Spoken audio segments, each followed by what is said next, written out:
18 தர்பார் வந்துட்டாயா. வணக்கம் மக்களே. வழக்கம் போல பரபரப்புக்கும் சுவாரஸ்யத்துக்கும் கொஞ்சமும் பஞ்சம் இல்லாம ஏகப்பட்ட விஷயத்த உங்களுக்காகவே கொண்டு வந்திருக்கோம். தர்பாரை தொடங்கிடலாமா? சீனுப்பு ஒரு பக்கம் சாதனை, இன்னொரு பக்கம் நெகிழ்ச்சியான சம்பவம், இப்படி ஏகப்பட்ட விஷயங்கள் நடந்துகிட்டு இருக்க. சட்டப்பேரவையில் இன்னும் சில விஷயங்கள் நடந்திருக்கு.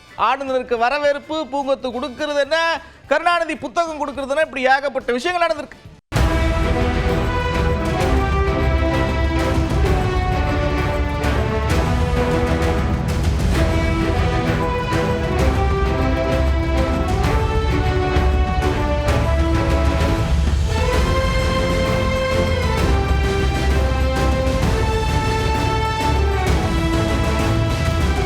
இப்படி ஓப்பனிங் சீன்லாம் பிரமாதமா இருக்க, அடடடா அடுத்தடுத்த காட்சிகளா பிரமாதமா இருக்குமப்பா அப்படின்னு எல்லாரும் அவளா பார்த்துக்கிட்டு இருந்தாங்க, என்ன பேச போறாரு அப்படின்னு. ஆனா 10 நிமிஷத்துல திடீர்னு கிளம்பி வெளியில வந்துட்டாரு பார்த்துக்க.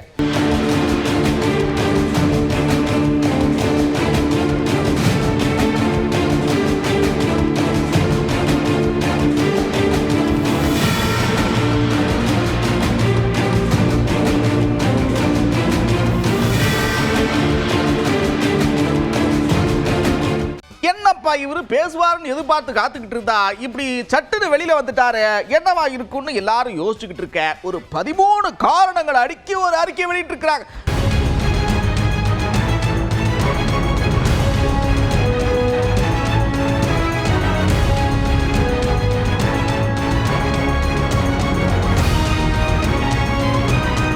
ஒரு பக்கம் 13 காரணங்களை இவர் அடிக்கிட்டு இருக்க, இன்னொரு பக்கம் சட்டப்பேரவையில் முதலமைச்சர் பேசியிருக்கிறார். என்ன தெரியுமா பேசியிருக்கிறாரு?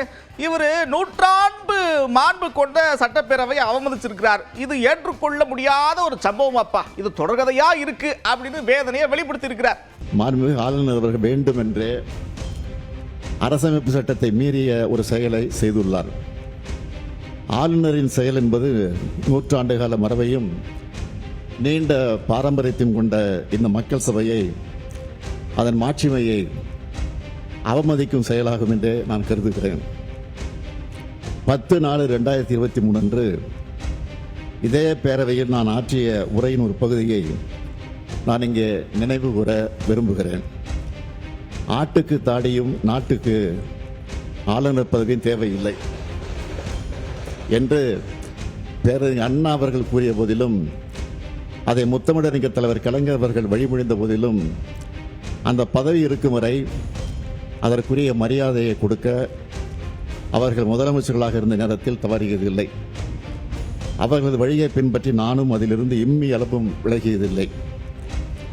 இந்த அரசும் தவறியதில்லை என்று அன்றைக்கு நான் எடுத்துரைத்தேன். அந்த கொள்கையொட்டியே நான் ஆளுநர் அவர்கள் உரை நிகழ்த்த வேண்டும் என்று நடவடிக்கை எடுக்க ஆணையிட்டேன். எனினும் மாண்புமிகு ஆளுநர் அவர்கள் ஏற்கனவே நடந்து கொண்டது போலவே மீண்டும் இன்று செயல்பட்டிருப்பது மிகவும் வருத்தத்திற்குரியது. தமிழ்நாடு சட்டமன்றம் 8.5 கோடி தமிழ் மக்களுடைய உணர்வுகளை பிரதிபலிக்கின்ற மாமன்றம்.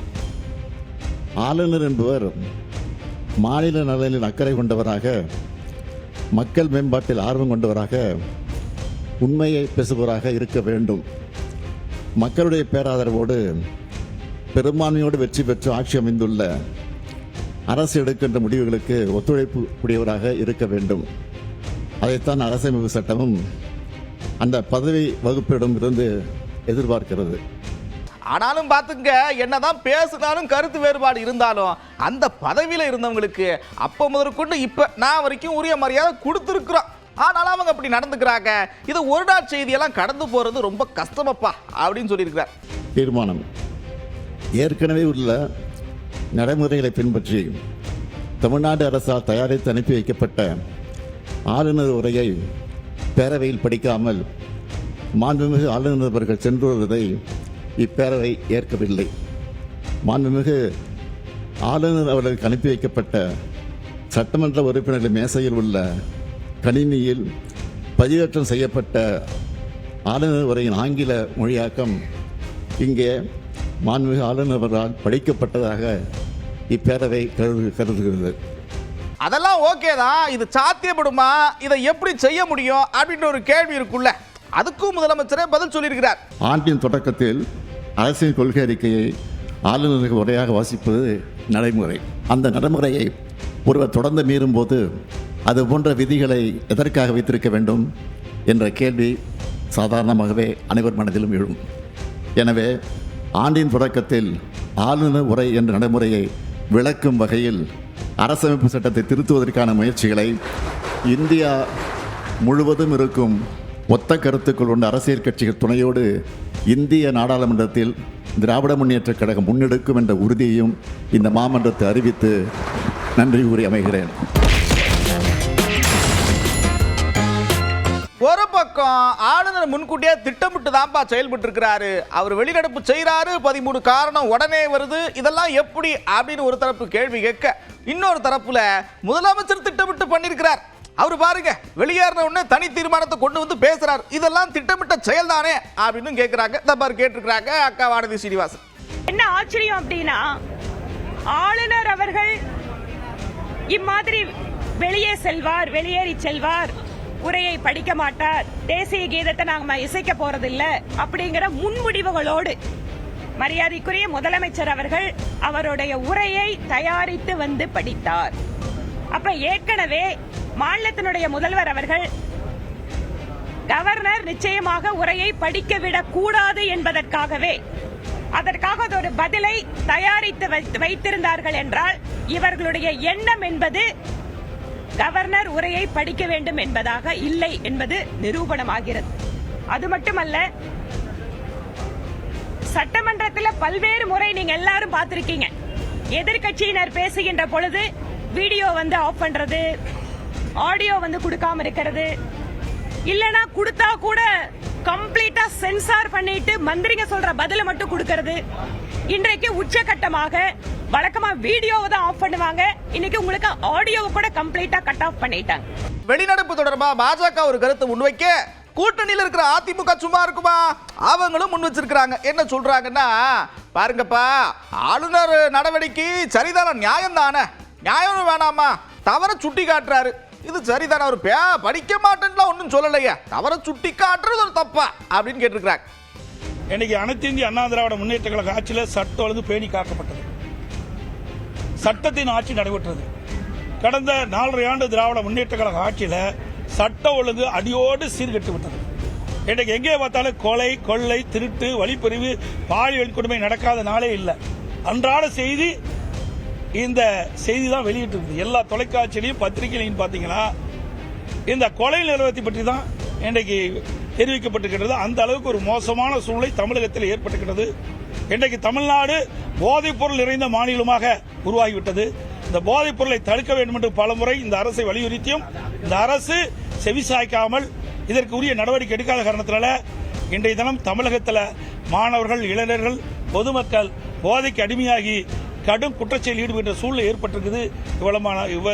இப்படிப்பட்ட மோசமான ஆட்சி அகற்றப்பட வேண்டும். இந்த ஆட்சி ஸ்டாலின் தலைமையில் இருக்கிற ஆட்சி ராஜினாமா செய்ய வேண்டும் என்று வலியுறுத்தி நாங்கள் வெளியெடுப்பு செய்கிறோம். அப்படியே சொன்னவரு அடுத்து என்ன தெரியுமா சொல்றாரு, தன்னைத்தானே அவர் ஏதோ சூப்பர் முதலமைச்சர் நினைச்சுக்கிறார். இதெல்லாம் எங்க போய் சொல்றது? பாருங்க, தற்கொலைகள் என்ன நடந்துகிட்டு இருக்கு, சட்ட ஒழுங்கு எப்படி போய்கிட்டு இருக்கு, நாட்டு நிலவரம் தெரியாம அவர் ஏதோ பேசிக்கிட்டு இருக்கிறார் மாதிரி பேசியிருக்கிறார்.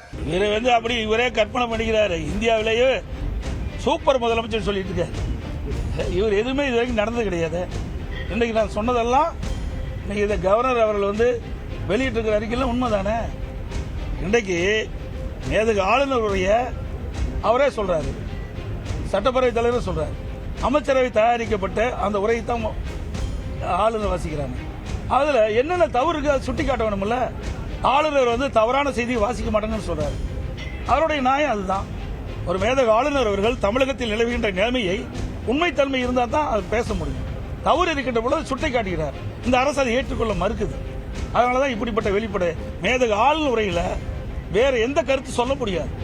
அதுக்கு யாருக்கும் அந்த அது இது கிடையாது. பாரம்பரியமாக நீங்க பார்க்கின்ற பொழுது மரபு அப்படித்தான். மேதக ஆளுநர் உரையில ஆளுநர் உரை மட்டும்தான் இடம்பெற வேணும். ஆனா முதலமைச்சர் தன்னுடைய கருத்துக்கள் இதில் பதிவு செய்யறார். இது எந்த விதத்தில் நியாயம்? மரபை மீறி செய்யறார். அதிமுக தன்னுடைய நிலைப்பாட்டை சொல்ல அடுத்ததா வந்த காங்கிரஸ் மாநில தலைவர் செல்வ பெருந்தகை என்ன சொல்றாரு அப்படின்னா, ஏப்பா பொய் சொல்லலாம், இவ்வளவு பெரிய பொய்ய சொல்லலாமா, தேசிய கீதம் பாடமாட்டா அப்படி இப்படின்னு ஒரு ஆளுநரா இருந்துகிட்டு இப்படி பொய் பரப்புறதெல்லாம் சரியா வருமா அப்படின்ற மாதிரி கேட்டிருக்கிறார். எப்பவுமே சட்டப்பேரவையில் எப்படின்னா ஒருத்தர் பேசுறாங்கன்னா பேரவை தலைவர் மைக் எடுத்தாருன்னா ஆட்டோமேட்டிக்கா மைக் கட் ஆகும். ஆனா இந்த முறை அது கூட இல்லை, அவருடைய மைக்கெல்லாம் யாரும் அணைக்கல. அமைச்சரோட மைக்கெல்லாம் கூட ஆன்ல தான் இருக்கு. ஆனா என்ன பண்றாரு, அப்பட்டமான ஒரு பொய் சொல்லுகிறார், உண்மைக்கு புறம்பான செய்தியை பதிவு பண்ணுகிறார். இதை வரலாற்று சிறப்பு மிக்க மாமன்றத்தில் மைக்கெல்லாம் அணைச்சிட்டாங்க, மைக் ஆஃப் பண்ணிட்டாங்கன்ற பொய் நாக்கூச்சம் இல்லாமல் பேசுகிறார். இதை வன்மையாக காங்கிரஸ் பேரியக்கம் கண்டிக்கிறது. இப்படிப்பட்ட ஒரு அநாகரிகமான ஆளுநரை தமிழ்நாடு சட்டப்பேரவை இதுவரை கண்டதில்லை என்பதை அவர் பதிவு செய்திருக்கிறார். அவர் தன்னை மாற்றிக்கொள்ள வேண்டும்.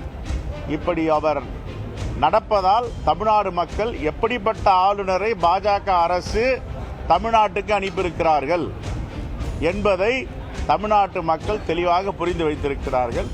அது இன்னும் ஒரு சில மாதங்களில் நடைபெறுகின்ற சட்டப்பேரவை தேர்தலில் பாஜகவுடைய உண்மை முகமும் அரசியலமைப்பு சட்டத்திற்கு எதிராக இவர்கள் தீட்டுகின்ற திட்டமும் அதற்கு நாட்டு மக்கள் பதிலளிப்பார்கள். காங்கிரஸ் தொடர்ந்து வந்த மார்க்சிஸ்ட் கம்யூனிஸ்ட் கட்சி, இந்திய கம்யூனிஸ்ட் கட்சியை சேர்ந்த உறுப்பினர்கள் என்ன சொல்றாங்க அப்படின்னா, பாருங்கப்பா, இந்த சட்டப்பேரவைக்கு ஒரு 100 ஆண்டுகள் மரபு இருக்கு, அதை பின்பற்றுங்க, அதை ஃபாலோ பண்றதுல என்ன இருக்குது, முன்னாடி தமிழ் தாய் வாழ்த்து, பின்னாடி தேசிய கீதம், இதுதானே மரபு, இது என்ன நீங்க திரும்ப புதுசா ஒன்று மாத்த சொன்னா சரியா இருக்கா அப்படின்னு கேட்டிருக்கிறாங்க. எங்களுடைய மரபு, இந்த அவையினுடைய மரபு, கவர்னர் உரையின் போது முதலிலே தமிழ் தாய் வாழ்த்து, நிறைவாக தேசிய கீதம் என்று தொடர்ச்சியா சொல்லிக்கிட்டு இருக்கிறாங்க. ஆனா தொடர்ச்சியாக இவர் அதே மாத்தி முதல்ல தேசிய கீதம் பாடல என்கிற, பாட முடியாத பாடுவது மரபில்லை என்று சொன்ன பிறகும் அவர் திருந்த வேண்டும். இல்லை என்றால் அவர் அவைக்கு வராமலே போக வேண்டும். ஒரு சிறுபிள்ளைத்தனமாக இவர் நடந்து கொள்வது இது ஏதோ வெளிநடப்பு மட்டுமல்ல, இது ஒட்டுமொத்தமான ஒரு மாண்பு நிறைந்த இந்த அவையை புறக்கணிக்கிற வேலையை, இந்த அவையை சீர்மைப்படுத்துகிற வேலையை, ஒட்டுமொத்தமாக தமிழ்நாட்டு மக்களை கேவலப்படுத்துகிற ஒரு வேலையை ஒரு ஆளுநர் டெல்லியினுடைய பிரதிநிதியாக இருந்து கொண்டு செய்து கொண்டிருக்கிறார். ஆகவே இதை வன்மையாக நாங்கள் மார்க்சிஸ்ட் கம்யூனிஸ்ட் கட்சியின் சார்பில், இந்திய கம்யூனிஸ்ட் கட்சியின் சார்பில் வன்மையாக இதை நாங்கள் கண்டிக்கிறோம். அடுத்ததா விசிக தரப்புல பேசின சட்டமன்ற உறுப்பினர் சிந்தனை செல்வன் என்ன சொல்றாருன்னா, பாருங்கப்பா, சுதந்திர போராட்டத்தில் எங்க பங்கு என்னன்னு தெரியுமா, தெற்குல இருக்கிறவங்க என்ன மாதிரி போராடி உயிர் தியாகம் பண்ணிருக்கிறாங்க, எங்களுக்கு நாட்டுப்பற்றெல்லாம் கிடையாதா, தேசிய கீதம் பாட மாட்டாங்க அப்படின்ற அவதூறு பரப்புறதுலாம் சரியா இருக்குமா, புண்படுத்துறீங்கப்பா அப்படின்ற மாதிரி சொல்லியிருக்கிறார். தேசிய பற்று மிகுந்த தமிழர்களை, இந்திய விடுதலை போரில் மிக முக்கியமான பங்களிப்பை செய்த தமிழர்களை, சிப்பாய் கழகம் என்று சொல்லக்கூடிய விடுதலை போராட்டத்தின் தொடக்க காலகட்டத்திலேயே மிக மிக முக்கியமான பங்களிப்பையும் உயிர் தியாகங்களையும் செய்த தமிழர்களை அவமானப்படுத்துகிற வகையில் தேசிய கீதத்தை பாட மறுக்கிறார்கள் என்கிற பொய்யான அவதூறான செய்தி RN ரவி அவர்கள் பரப்பியிருக்கிறார்கள். உண்மையில் தமிழ்த்தாய் வாழ்த்தில் தொடங்கி நாட்டுப்பண்ணில் தேசிய கீதத்தில் நிகழ்ச்சிகளை நிறைவு செய்வது என்பது 100 ஆண்டு காலமாக நாம் பின்பற்றி வருகிற மரபு.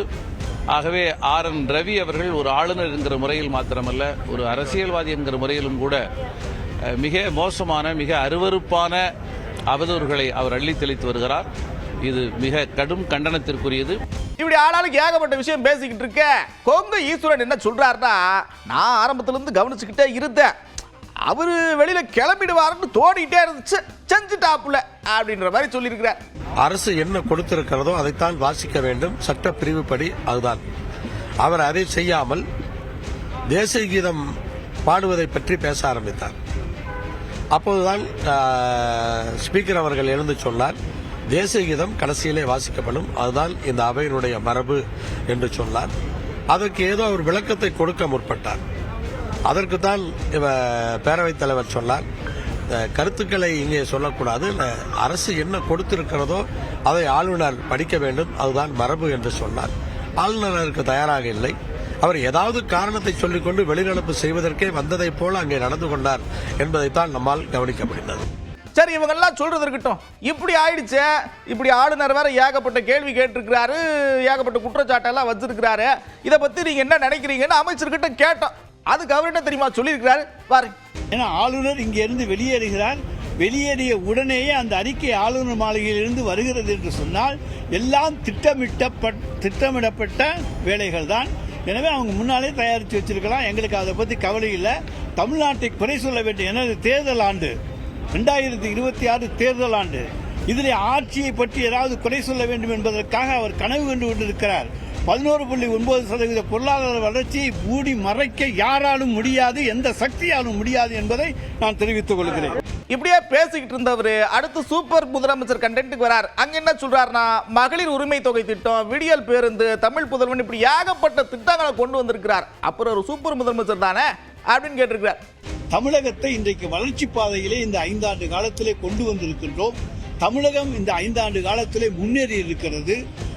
எந்த தொழிலை இன்றைக்கு விவசாயமா, இன்றைக்கு நெல் கொள்முதலிலே பல லட்சம் டன் முதலிடத்துக்கு வந்திருக்கின்றோம். அதை போல தொழில் உற்பத்தியிலே பல மடங்கு உற்பத்தியை அதிகரித்திருக்கின்றோம். வெளிநாட்டு முதலீடுகளை ஈட்டிருக்கின்றோம். 11.69% பொருளாதார வளர்ச்சியை எட்டியிருக்கின்றோம். இன்றைக்கு எங்களால் பல்வேறு திட்டங்கள், மகளிர் உரிமை தொகையை இன்றைக்கு முழுமையாக நிறைவேற்றிக் கொண்டிருக்கிற ஒரே மாநிலம் இந்தியாவிலேயே தமிழ்நாடு தான். டெல்லியில தேர்தலுக்கு அறிவிச்சிட்டு குறைச்சிக்கிட்டே வந்துட்டாங்க. மற்ற மாநிலங்கள்லாம் தயங்குறாங்க. ஆனா முழுமையாக கொடுத்து கொண்டு உயர்த்தி கொடுத்திருக்கிற மாநிலம் 1,15,00,000 1,30,00,000 உயர்த்தி கொடுத்திருக்கிற மாநிலம் தமிழ்நாடு தான். அதே போல மகளிருக்காக விடியல் பேருந்தை, கட்டணமில்லாத விடியல் பேருந்தை தந்திருப்பது தமிழ்நாடு தான். பெண்கள் உயர்கல்வி படிப்பதற்காக புதுமை பெண், ஆண்களுக்காக தமிழ் புதல்வன் திட்டம், காலை உணவு திட்டம், இன்றைக்கு அகில உலகமே பாராட்டுகின்ற காலை உணவு திட்டம், இது போன்ற மக்கள் வளர்ச்சி திட்டங்களை எல்லாம் யோசித்து தந்திருக்கின்றார். அதோடு இல்லாமல் வயதானவர்களுக்கு வீடு தேடி அவர்கள் வீட்டிலே கொண்டு போய் ரேஷன் பொருட்களை தருகிற தாயுமானவர் திட்டம், இப்படி எல்லா திட்டங்களையும் தந்திருக்கின்ற ஒரு முதலமைச்சரை சூப்பர் முதலமைச்சர் என்று அழைக்காமல் வேறு எப்படி அழைப்பது? கிட்டத்தட்ட போர்க்கள மாதிரி அவங்க ஒரு பக்கம் பேச, இவங்க ஒரு பக்கம் பேசன்னு ஏகப்பட்ட விஷயங்கள் நடந்துகிட்டே இருக்கு. இது சம்பந்தமா தாவேக என்ன நினைக்கிறாங்க, அவங்க நிலைப்பாடு என்னன்ற மாதிரி கேட்டிருக்கோம். ஏங்க இப்படி போய்கிட்டு இருக்கே, இதை பத்தி நீங்க என்ன நினைக்கிறீங்கன்னு கேட்கவும் அவங்க என்ன தெரியுமா சொல்லியிருக்கிறாங்க, ஏங்க இதெல்லாம் முன்கூட்டியே திட்டமிட்ட ஒரு செட்டப்புங்க, பாஜக திமுக எல்லாம் பிளான் பண்ணி பண்றாங்க அப்படின்னு சொல்லியிருக்கிறாங்க. இது திட்டமிட்டு 2 பேரும் சேர்ந்து இது நடைபெறுகிறதா என்ற சந்தேகம் கண்டிப்பா இல்லாமல் இல்லை. இது தொடர்ந்து இது 3வது ஆண்டு இதே மாதிரி நடைபெறுது. இது அதனால இந்த சந்தேகம் வலுவாக இருக்கு. எங்க பார்த்தாலும் சட்டப்பேரவை நிகழ்வு இப்படி பரபரப்பா பேசிக்கிட்டு இருக்க, முன்னாள் அமைச்சர் ஒருத்தர் இதெல்லாத்தையும் ஓவர் டேக் பண்ற மாதிரி சில விஷயங்களை பேசி இருக்கிறார். என்ன தெரியுமா? மினி பஸ் பெண்கள் மட்டும் போயிட்டாங்களே, இப்ப ஆண்கள் குடும்பத்தோட போகலாம், ஆணும் போகலாம் பெண்ணும் போகலாம். ஏன்டா பிரிச்சு விட்ட? உன்னால குடும்பத்தை நீ பிரிச்சு விட்ட. திமுக பிரிச்சு விடுச்சு. என் தலைவர் எடப்பாடியார் சேர்த்து விட்டாரு. புருஷன் முன்னாடி சேர்ந்துவோம். திருத்தங்கள் இருக்கியா, பள்ளியாட்கள் பரவாக்க போறியா, உன் மனைவியை கூட்டிட்டு போ, இல்ல உன் காதலியை கூட்டிட்டு போ, 2 பேரும் சேர்ந்தே ஓசியில போங்க, டிக்கெட்டை மட்டும் எடுத்துக்கீங்க. செஞ்சது யாரா, அறிவிச்சது யாரு, கொடுக்க போறது யாரு? எங்களால எடப்பாடியார். அவருக்கு தெரியுமப்பா, எடப்பாடியாருக்கு தெரியும் ஏழை மக்களுடைய மனசு எப்படி, இல்லாத மக்களுடைய மனசு எப்படி, அவர்களுக்கு எதை செய்தால் பிடிக்கும், எதை செய்தால் அவர் சந்தோஷப்படுவார்கள், எதை செய்தால் அவருடைய துன்பம் போகும், எதை செய்தால் அவருடைய கஷ்டம் தீரும் என்று எடப்பாடியாருக்கு தெரிந்த காரணத்தினால்தான் இதை செய்தார். பெண்களுக்கு மட்டும் அதே நிப்பாட்டல, பெண்களுக்கு திமுக அரசு கொடுத்திருக்கின்ற ஓட்ட பஸ் இருக்கு, அதெல்லாம் வராது. நல்ல பஸ், புதுசாக முன்னாடி 2 பேரும் நிம்மதியா உட்காந்து கார்ல போகலாம், சிறுத்தூருக்கு போகலாம், அங்க இருக்கிற மார்க்கெட்டில் சரக்கு வாங்கிட்டு நேர திருத்தங்களுக்கு வரலாம், சிவகாசிக்கு வரலாம், சிறுத்தூருக்கான நேரம் இங்க சிவாசிக்கு வரலாம், இங்க பட்டாசு வாங்கலாம், நேரம் சிறுத்தூருக்கு போகலாம், ஃப்ரீ, எல்லாம் ஃப்ரீ. ஏழை எளிய மக்களுடைய வாழ்க்கை தரம் வருவதற்காக ஏற்படுத்த ஒரு சட்டம், அது எம்ஜிஆர் போட்ட திட்டம், அது எடப்பாடியார் நிறைவேற்ற போடுகின்ற திட்டம். இது நடக்கும், செய்வார். இந்த யூட்டன் எடுக்கிறப்பெல்லாம் கொஞ்சம் சூதானமா வண்டியை ஓட்டுங்க. மத்திய பிரதேசத்தில் ஒரு விபத்து பார்த்துங்க, யூட்டன் எடுக்கிறதுக்கு முயற்சி பண்ணியிருக்கிறாங்க. என்னமோ பிரச்சனை ஆயிருக்கு, விபத்துல சிக்கிருக்கு கார். அந்த காட்சிகளை பாருங்க.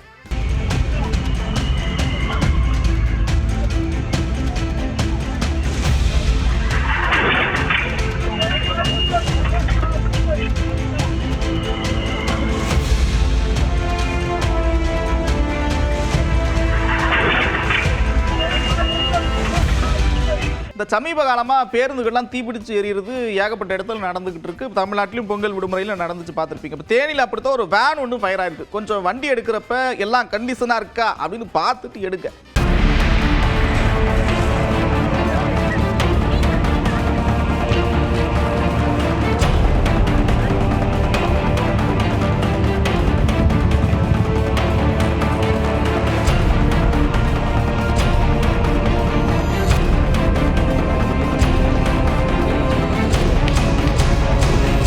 காரைக்குடி பக்கம் கோவில ரொம்ப நாளா நோட்டம் விட்ட ஒரு மர்ம கும்பல் என்ன பண்ணிருக்காங்கன்னா உண்டியலை உடைச்சு பணத்தை திருடி இருக்காங்க. இது தொடர்பா காவலர்கள் விசாரணை நடத்திட்டு இருக்கிறாங்க.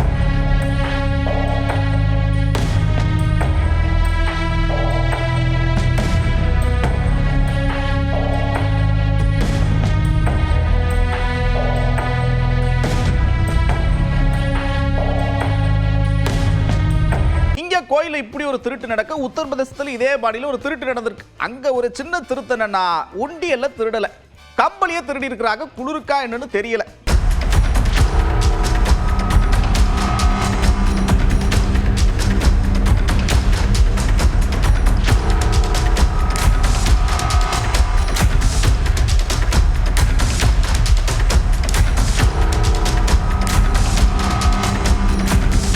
அப்புறம் என்ன ஜாலியா சிரிச்சு ரசிச்சே பார்த்திருப்பீங்க. நான் கடைமுட நேரம் வந்துருச்சு. மறுபடியும் இதே மாதிரி ஒரு தர்பார்ல உங்களை சந்திக்கிறேன். அதுவரை விடைபெறுவது நான் நந்தா. இது 18 தர்பார்.